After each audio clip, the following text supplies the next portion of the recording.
చంద్రగ్రహణం సమయంలో చేసే పూజలు కొన్ని మాత్రమే ప్రత్యేకమైనవని పూజారి చెబుతున్నారు. ఎక్కువగా క్షుద్రానికి సంబంధించిన పూజలే ఉంటాయని అన్నారు రెడ్డిపాలెం శివాలయ పురోహితుడు. స్థానికులు నిర్ణయం తీసుకొని వారిని పంపిస్తారని అంటున్నారు. గుంటూరు రెడ్డిపాలెంలో పూజలు ఎందుకు చేస్తారు, వారిని అసలు ఎవరు తీసుకొచ్చారు అన్న దానిపై డీటెయిల్స్ సేకరిస్తున్నామని అన్నారు. మరింత సమాచారాన్ని మా ప్రతినిధి సాయి శంకర్ అందిస్తారు. ప్రస్తుతం రెడ్డిపాలెంలో జరిగినటువంటి ఈ పూజలు, అఘోరీలు నిర్వహించిన పూజలు అయితే తీవ్ర కలకలం రేపుతున్నాయనే విధంగా చెప్పొచ్చు. ఈ అంశం పైన స్థానికులు అయితే తీవ్ర ఆగ్రహాన్ని వ్యక్తం చేస్తున్నారు. అసలు మాకు చెప్పకుండా మా ఏరియాకు వచ్చి ఇక్కడే ఉంటూ ఇలాంటి పూజలు నిర్వహించడం ఏంటనే విధంగా కూడా వాళ్ళు ప్రశ్నిస్తున్నారు. కొంతమంది అంటే ఈ టెంపుల్కి సంబంధించి కానీ వాళ్ళు స్థానికంగా ఉండేటటువంటి వాళ్ళు ఉన్నారు. మాట్లాడదాం. ఏంటి సార్ అసలు ఏంటి, ఎన్ని రోజుల నుంచి గమనిస్తున్నారు, ఏం జరిగింది? యాక్చువల్గా 2 రోజుల నుంచి చూస్తూ ఉంటే వీళ్ళు ఇక్కడ ఉండే పరిస్థితి గమనించాం ఆల్రెడీ. నిన్న రాత్రి అనుకోకుండా మొన్న రాత్రి ఇటువంటి కార్యక్రమాలు జరిగాయని చెప్పేసి అందరిలో వాట్సాప్లో పెట్టడం జరిగింది. ఈ తర్వాత నాకు కూడా అనిపించి ఇది మెయింటైన్ చేసే కిషారెడ్డి గారికి ఫోన్ చేసి కనుక్కోవడం జరిగింది. అలా నేను ఇట్లాంటి చేస్తారనుకోలేదు, మామూలుగా గుడి చూస్తారనే ఉద్దేశంతో తీసుకొచ్చి పెట్టాను. నేను ఇక్కడ లేను, హైదరాబాద్లో ఉన్నాను, రేపు వచ్చిన తర్వాత మాట్లాడతాను, ముందు అర్జెంటుగా ఫోన్ చేసి వాళ్ళకి ఇటువంటి కార్యక్రమాలు చేయొద్దని చెప్పు, అందరు లేడీస్ ఇక్కడ భయపడుతున్నారు, పిల్లలందరూ తిరుగుతారనే ఉద్దేశంతో ఇటువంటివి చేయొద్దు, ఊరికి మంచి జరగాలంటే ఏదైనా మంచి కార్యక్రమాలు చేయాలి కానీ ఇటువంటివి వద్దని చెప్పి చెప్పడం జరిగింది.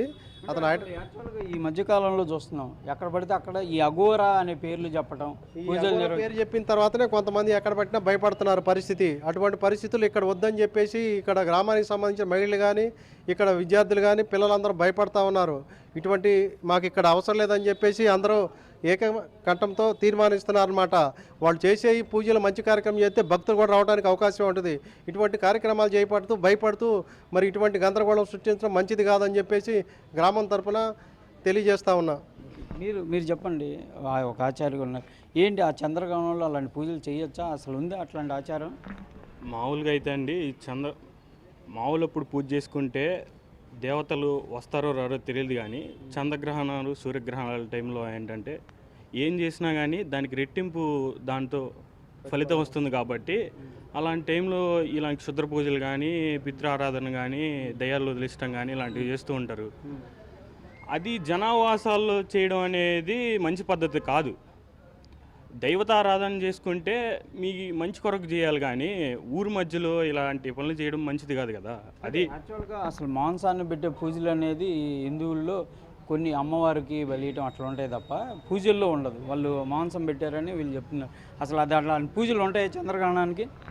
మామూలుగా అయితే అండి సాత్విక ఆహారం మామూలుగా ఇవి కూడా ఉంటాయి. వీళ్ళు చేసేది ఏంటంటే దైవిక ఆరాధన కాకుండా సాత్వికం కాదు వీళ్ళు చేసిందంతా కాళికాదేవి పూజలు, ఇలాంటి చేతబడి చేయడాలు ఇవన్నీ చేస్తూ ఉంటారు. మన దగ్గర ప్రస్తుతానికైతే అంత విద్య ఉన్న వాళ్ళు ఎవరో అయితే లేరు. కేరళ అటు పక్క ఉంటే వాళ్ళు. కాకపోతే చేసిన వాళ్ళు ఎందుకు చేశారు, ఏం చేశారు అనే దాని మీద ఒక క్లారిటీ ఉంటే కనుక ఊళ్ళో ఎవరి మీద ఏం చేశారో లేదో కూడా కనుక్కోవాలని నేను నా సలహాగా నేను అడుగుతున్నాను. రాత్రి నేను గ్రహణం కాబట్టి యాక్చువల్గా మేము కూడా ఎంక్వైరీ చేసాం సార్. వాళ్ళు ఏం చెప్తున్నారంటే ఏదో పొలిటికల్గా కొంతమంది ఇట్లాంటివి చేపిస్తారు, ఈ పూజ జరిగేది ఆ టైంలో జరిగిన దానికి కొంత ఎవరోనే టార్గెట్ చేసేది అని మేము అఖాడాలను కూడా అడిగాం. వాళ్ళు అసలు సంబంధం లేదంటున్నారు. ఓకే ఎట్లా చూడొచ్చు? దీనికి సంబంధించిన విషయాల్లో గ్రామానికి మంచి జరగాలంటే గ్రామ ప్రజలందరూ వస్తారు కదా. ఏమన్నా ఇక్కడ హోమాలు చేయాలా, మంచి కార్యక్రమం జరగాల, గ్రామం బాగుండాలంటే హోమ కార్యక్రమాలు చేసి ఇటువంటి అందరూ కూడా పార్టిసిపేట్ చేస్తూ ఉంటారు. ఎవరికి తెలియకుండా అర్ధరాత్రి ఇటువంటి కార్యక్రమాలు చేయాల్సిన పరిస్థితి ఏంటి? ఇప్పుడు ఏంటి సార్ ప్రజెంట్ వాళ్ళని ఎట్లా నుంచి మేము వద్దని చెప్పేసి ఇక్కడ అంతా ప్రజలు కోరుకుంటున్నారు. మహిళలు కానీ ఇక్కడ ఉన్న పెద్దలు కానీ వాళ్ళు ఇక్కడ వద్దు, ఇటువంటి కార్యక్రమాలు చేయొద్దు, మంచిగా పూజారిని పెట్టి మంచి కార్యక్రమాలు చేయాలని ఆలోచన తప్పితే వేరే ఆలోచన ఏం లేదు. వాళ్ళు ఒకవేళ ఖాళీ చేయకపోతే ఎట్లా, ఏంటి చేస్తారు? చేయిపోవటానికి ఎవరు ఎందుకు చేయరు? చేయిపోతే అందరి మీద తిరుగుబాటు జరుగుద్ది, అది చేయాలా. రేపు నుంచి పూజారి పెడతారు, 1 తారీఖు నుంచి పూజా కార్యక్రమాలు యథావిధిగా జరుగుతాయి. కంప్లైంట్ ఏమన్నా పెట్టారా పోలీసులు? కంప్లైంట్ అయితే మేము పెట్టలేదు. ఆల్రెడీ నిన్న చూసినటువంటి ఈ వీడియోలు తీసిన అన్నీ అందరికీ వాట్సాప్లు చేస్తే అందరూ భయపడి ఇంతమంది రావడం జరిగే ఉంది. ఇటువంటి కార్యక్రమాలు జరిగితే మాత్రం ఊరుకునే పరిస్థితి ఉండదు, ఏదైనా సరే పంపించడం జరుగుతూ ఉంది. దీనికి సంబంధించిన పెట్టిన వ్యక్తులను తీసుకొచ్చి మాట్లాడాలని ఉన్నాం. అతను అందుబాటులో లేడు, రాగానే మాట్లాడి వీళ్ళని పంపించే కార్యక్రమం చేస్తాం గట్టిగా.